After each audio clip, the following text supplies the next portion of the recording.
देखो भैया, एक निवेदन कर दूं, अटल सत्य, ध्रुव सत्य और कटु सत्य है।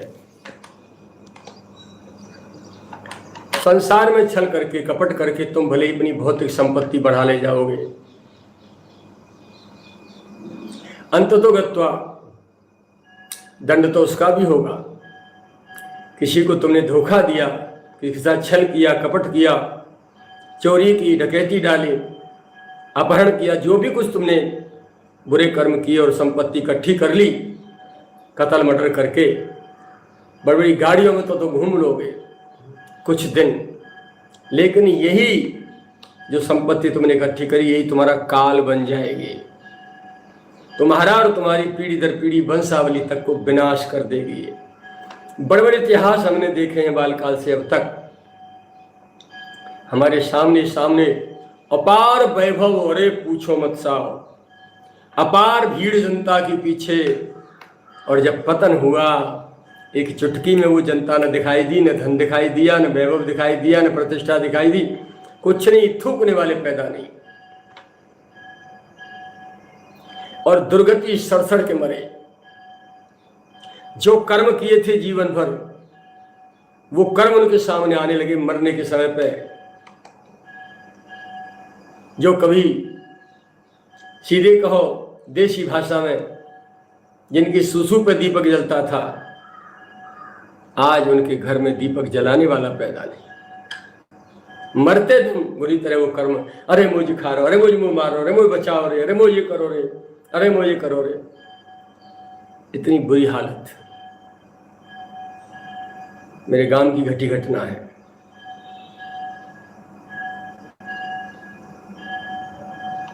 तो जीव जो है मेमारी में, अहंकार में आकर के अपना बहुमत बना करके किसी को सता तो देगा, किसी भले सज्जन को, लेकिन उसका हिमायती बहुत जबरदस्त है।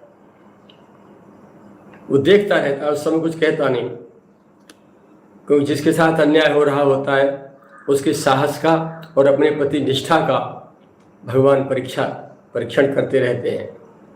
जब उसमें खरा उतर जाता है तो भगवान फिर उसे दंडित करते हैं। ऐसा दंड, फरिश्ते तक उसके पुरखा, पीढ़ी दर पीढ़ी पुरखा का पा जाते हैं।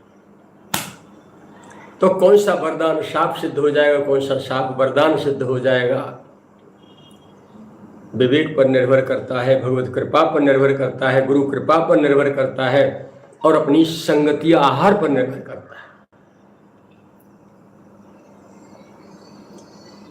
यदि हमारा संग और आहार दोनों सात्विक है, सतोगुणी है, तो कोई दुष्प्रारब्ध भी आएगा तो भी वो हमको मात्र स्पर्श करके प्रणाम करेगा और चला जाएगा। यदि हमारा आहार दूषित है और हमारा संग भी दूषित है, आसुरी लोगों का संग है, विषयी विकारियों का संग है, तो फिर तो उस प्रारब्ध की बड़ी चट बने आवेगी। इतना रगड़ेगा, इतना रगड़ेगा, इतना रगड़ेगा कि तुम भी देखते हो, तुम्हारे सामने बहुत लोगों ने दुष्कर्म भी किए होंगे, उनका फल भी भोगते तुमने देखा होगा। तो यहाँ कालभूषण जी कह रहे हैं, हे गरुड़ जी, जो तन धरऊं तजऊं पुण्य अनायास हरि जान, जिम नूतन पट पहरे नर परिहरे पुराण।